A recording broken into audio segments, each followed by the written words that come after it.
Well, hello, hello, hello. Welcome back to an all new episode of the In Between podcast. I'm your host, Elizabeth Cheney. Oh, how's everybody doing? You having a good morning, a good afternoon, a good evening, whatever time of day it is that you're listening to this? I hope it's going splendid. I hope it's going wonderfully. Oh man.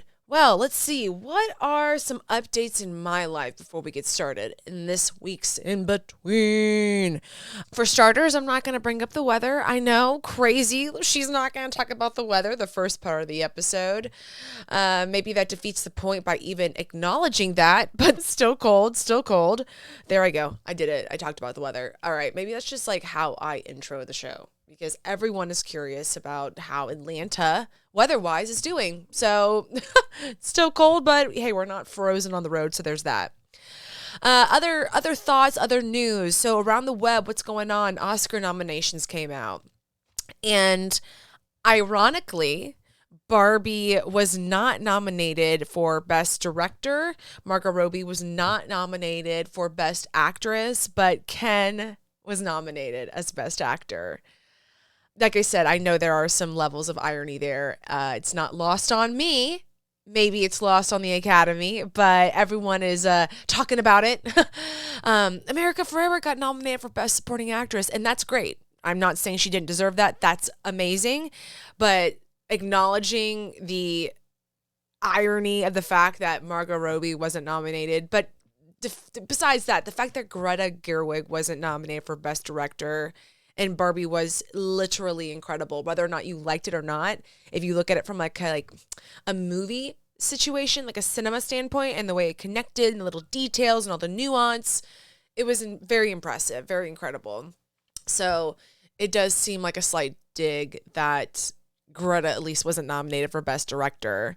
And also like Ken being nominated but not Barbie. And sure, I know there's more important things to be concerned about, but I just had to take a second to say it on the pod that literally the whole premise of Barbie is like what's going on with the Oscar nominations.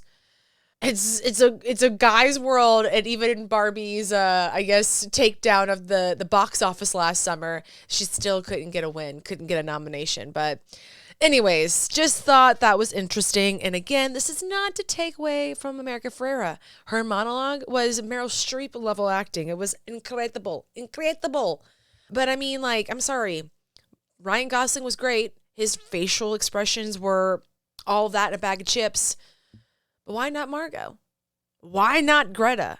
I mean, sure, they were nominated for Best Movie, Best Adapted Screenplay, which is great, but I do think it was a little bit of a ironic dig that Greta didn't at least get the Best Director nomination. So, not that I know anything about what goes into submitting and nominating movies and all that stuff for the Oscars, but I feel like that was a little bit of a loss. Little bit of a loss.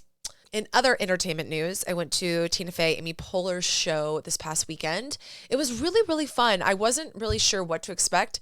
Honestly, I guess I was expecting them to do just kind of stand up, but I guess they're not actually really stand up comedians. They're more like sketch comedy, improv, and just comedians, which is fine.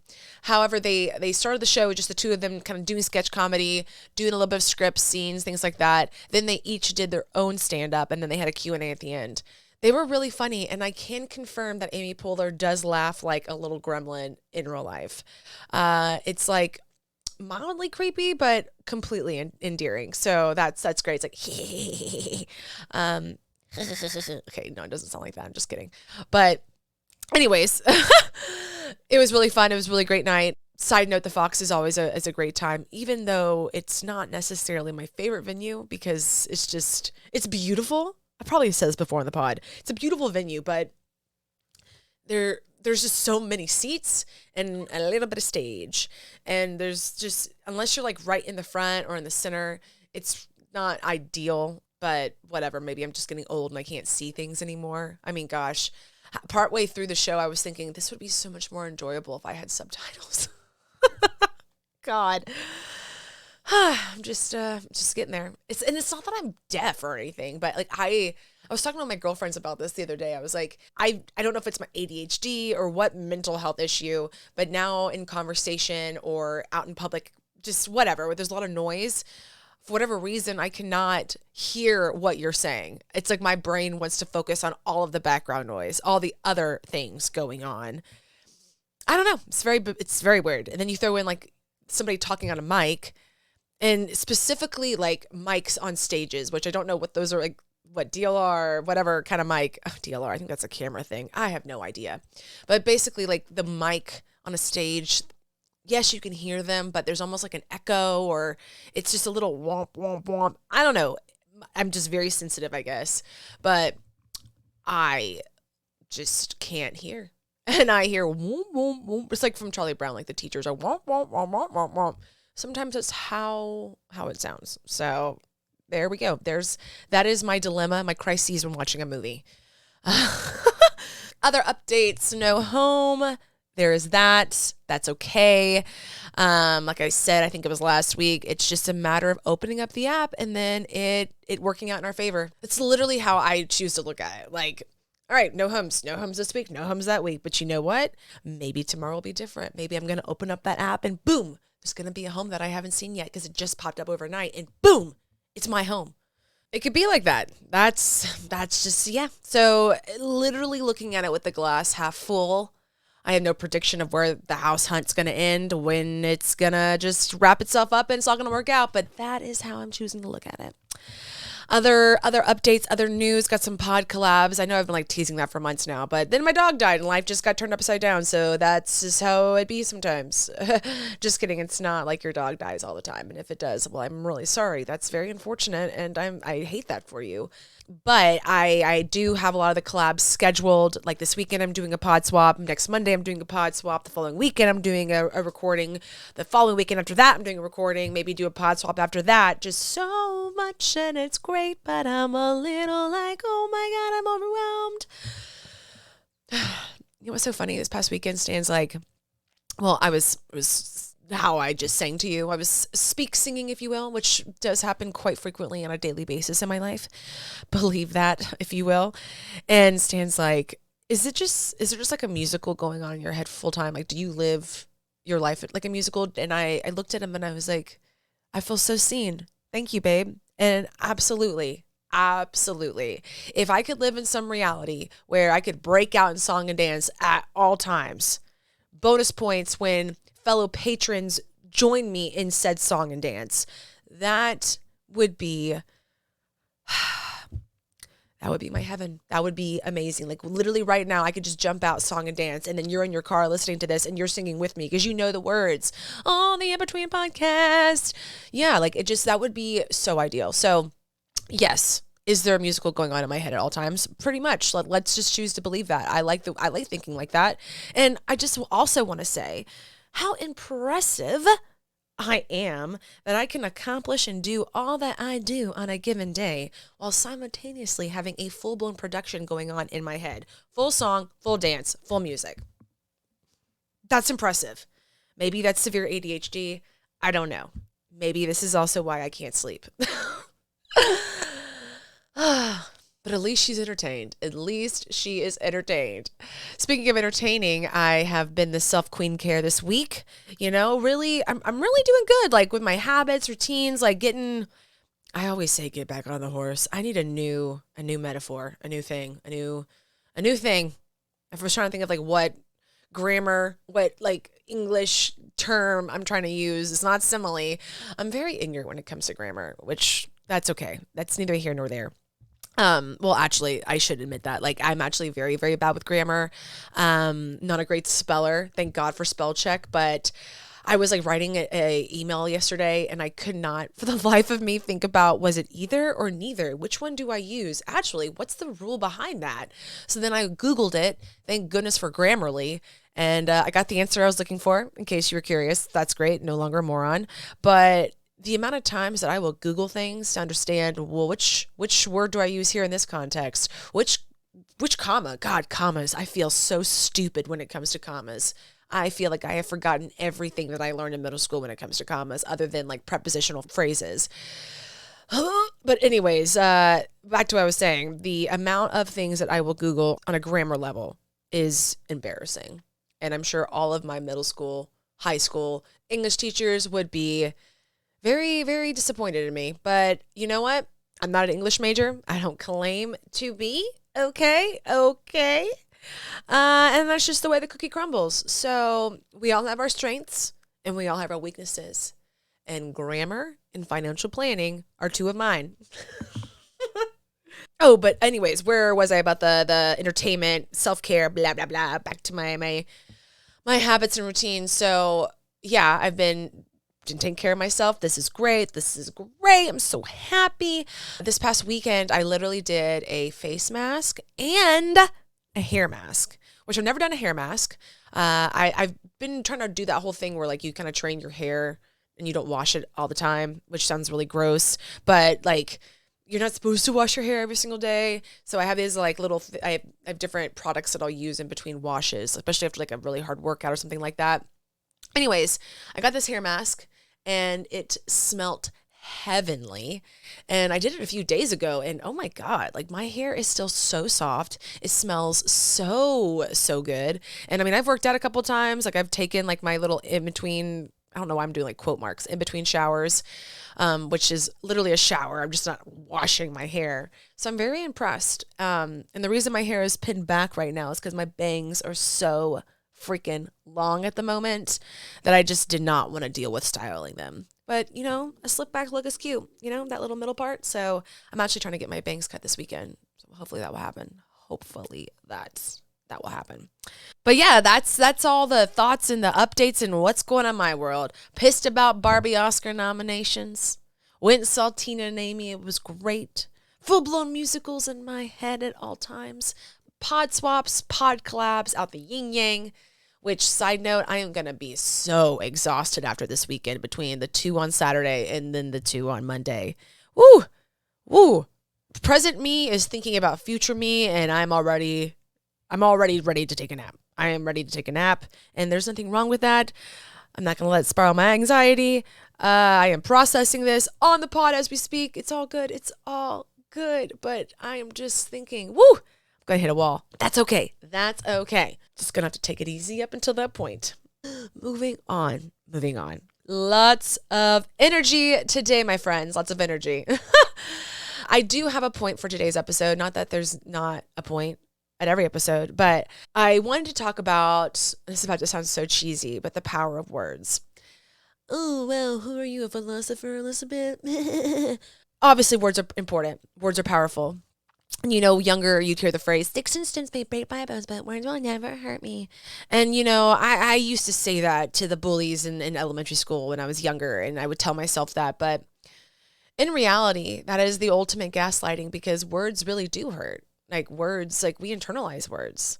And if you don't have the emotional intelligence to understand like what is being said to you from maybe a negative lens from that person, like they're projecting onto you, you can internalize it. If you're not well versed and emotionally mature, you may not understand what you're going through, right? Words can help you articulate, help you understand. They can bridge the gap. Language is very important. I mean, it's literally how we communicate. And if you have a minimal emotional range, you know, how are you going to know how to process certain things? So words and language can help you. As you all know, because I'm very, very open about this, I went through my mental health crisis after my car accident, and it was really heightened during the pandemic, basically because, well, everything in the world was stopped, and all I could focus on was the fact that I was not okay. Ooh. And in that period of just absolute emptiness, darkness, even though at this point in my mental health spiral, I did not understand that I was going through a depression. Like at that time, I did not know. At that time, I just was beating myself up. Why am I not good enough? Why am I unable to do anything? Why can I not do this? And at this point, I was getting to the level where I wasn't like taking care of myself, like not showering, not washing my face, my teeth. Like, it was really bad, very bad. But depression, everything is overwhelming. The idea of brushing my teeth, that was overwhelming. So how does this relate to words? So even though I did not know what was going on, I could not articulate, tell you directly, Okay, so the reason I feel empty and numb is because I'm depressed, because I've been ignoring my mental health, and this is the outcome. We're not good. We're not good. I would find comfort and solace in different accounts on Instagram. And they were like quotes. They were words of affirmation. Most often there wasn't even pictures in these posts. It was just words. Words about self-love, words about empowerment, confidence, words about peace, giving yourself grace. There was this account called We the Urban. I'm sure most of you have probably heard of it. It's a really, really popular account on Instagram. And basically it's just affirmation after affirmation, various topics about relationships, love, friendships, family, your self-worth. Beautiful, beautiful stuff. And I remember at that like prime of my depression, I relied on that account as a source of just life, a source of existence, a source to keep going. I held on to those posts every single day as the lifelines to get me through that day, through that moment. They made me feel seen. They made me feel heard. And now looking back on it, I can tell that account, those posts were the beginning of me learning to love myself and knowing why that's so important. But it was their words, their affirmations that helped lead me there. That constant positive reinforcement, if you will. And the reason I'm bringing all this up, nowadays, sure, I love to support them because I know how much it meant to me, but I don't really need those posts like I used to. So I'll just keep scrolling, whatever. I'll like it, like I said, just to kind of keep it in my algorithm and also keep that support. But again, I do not rely on them like I used to. Well, this past weekend I was scrolling and I came across one and I couldn't tell you what it said. It wasn't about what it said. I paused because I hadn't paused in a long time. I hadn't stopped and read something they'd posted and really internalized it and let it seep in, let it soak in. And even though I couldn't remember what this post said, the point is, when I was looking at it, all of a sudden I felt this tug, this pull in my chest. And it took me back to a time when I needed them, when I needed those posts more than I needed food, more than I needed water. That's how much my survival depended on it, on these words. These words, these affirmations. So in this moment where I paused and looked, I remembered the power that this account, the power and magic it held over me and what it did for me. And I just needed a moment to recognize and appreciate, like, wow, look how far I've come. I no longer need this. My inner narrative, my anxiety, whatever you want to call it, all the things is so good now. Not that it's, perfect, because that's a different story, but I have managed it so well. I've developed so many great tools that I don't need the constant positive affirmations from other sources. I can do that for myself most often. Don't get me wrong, I still love these kind of posts and I still need them from time to time, but it's not like I used to. And it really got me thinking just the power of language, the power of words. We always talk about the inner narrative of ourselves, like how we speak to ourselves and why that's important. And I've definitely learned that it is super important. If you can't pick yourself up, if you can't love yourself enough to pick yourself up or to get the help that you need, like, how are you going to do that? How are you going to move forward? Positive affirmations, positive inner narratives, that's how we do that.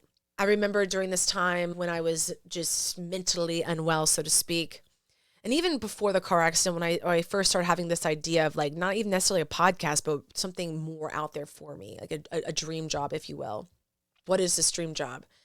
And I started saving quotes that spoke to me. On the notes app, I had this quotes folder on our notes app on the phone, and I would go and look at that all the time. Anytime I felt self-doubt, anytime I felt low, I would go and read all the quotes that I was collecting and aggregating. Again, that positive reinforcement, language, the power of words. So this is one part to say, hey, again, be mindful of how you talk to yourself. I think that's very, very important. But also, don't disregard the power of language, the power of words, and what you may need in your journey or where you're at currently, the current chapter in your life. It's not weird. It's not lame. I don't know who needs to hear this. I'm simply saying this because, like, there was literally a point where my life depended on this. I needed this source of constant positive reinforcement, constant positive, you deserve to be here. I'm glad you're here. I remember there was one post that said, I'm glad you're here. Oh, man, Liz back then needed that more than anything. I needed to be reminded that it's a good thing that I'm here. I need to be here. This is just some stranger account. So be mindful of how you talk to yourself, but also be mindful of the type of content that you're consuming, especially if you're in a low place. Sticks and stones may break our bones, but words, yes, they actually will hurt us. So be mindful of what you consume. Be mindful of how you talk to yourself. Realize the power. And not even just extending this to you. Think about the interactions you have with other people and the language you use around them. I mean, a thank you, I hope you have a great day could change someone's path for that entire day, that entire week. You've no idea. It's just so crazy, these micro moments we have and what impact they can have. It's beautiful, but it can also be overwhelming if you really think about it. But sure, be a good person. It comes down to that too. But more importantly, be kind to yourself. Be careful what you say. Be careful what you consume. Be careful how you interact with others, with your family, with your friends, with your coworkers, with strangers, with the DoorDash delivery driver, all of them. Words have power. I don't know. It was an interesting, sure, you could call it maybe a full circle moment when I had that moment this weekend. And I looked at the We the Urban post and I just had that memory of, wow, there was a period of time where I depended on this like life and death. And here I am trying to make my own type of post and content like that, which is really cool and just a beautiful thing to recognize in my own growth journey. But that's all I just wanted to share. Is it's pretty impressive. And also, side note, in a little nerdy sense, it's really cool that there are accounts like this that exist that provide this kind of content. So just keep putting your light and love out there, and the rest will be Gucci, so to speak, as the cool kids say. The rest is Gucci, Gucci, Gucci. I'm just kidding. I have no idea if people actually say that, but I did. So there's that. On that note, you girls gonna go? I got some things to do. I got all those pod swaps to prepare for. Got all these questions to finalize and finish up and email out. So very excited about that, and I hope you all have a great rest of your week. If you're not doing so already, you can follow me on Instagram at in.betweenpod, P-O-D, or my personal at ElizabethCheney _. You can follow me on TikTok at the In Between Podcast and on YouTube at the In Between Podcast. So yeah. I appreciate you being here. I hope you enjoyed today's episode. Feel free to share it with a friend, a family member, a coworker, or hey, maybe that stranger, or better yet, that DoorDash delivery driver. That would be great. Maybe a little weird, but who cares? It'll be great regardless. So have a fabulous rest of your week, and I will catch you on an all new In Between next week. I'm your host, Elizabeth. Bye.